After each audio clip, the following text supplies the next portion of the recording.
Nežinau, ar geros naujienos ar ne, po tokių updeitų, bet šiandien įdėti nauji bundle, Brock and Amari bundle, žodžiu, rimtas burokėlis, oi, žinot apie ką aš šneku, ne burokėlis, bet šitas, ką čia, reikalas, 1200, ten mergiotė 800, gaunasi 2000, tipo flex, tai čia reikia to skino pačio, brokolio, brokolis.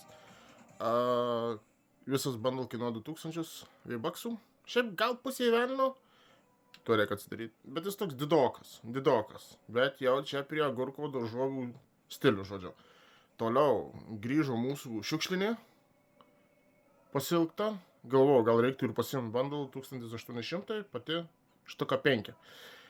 Ir čia šitas jau matėm tada, emotai lievi, čia, žodžiu, Velykom ruošiasi, nes, jau artėja, tuoj kalėdom kitom ruošis, dar atsirado vienas bundle, šitas, 899, gauna 1000 V-bucksų ir gauna šitą skinuką. Man atrodo, kad arba reikės už V-bucksus daryti questus daily, arba už skiną daily questus, čia vienas iš dviejų, tai žodžiu.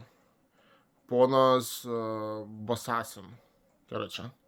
Tai va, šitiem dar vis, kiek suprantu, akcija, nes jie brangiau kainavo.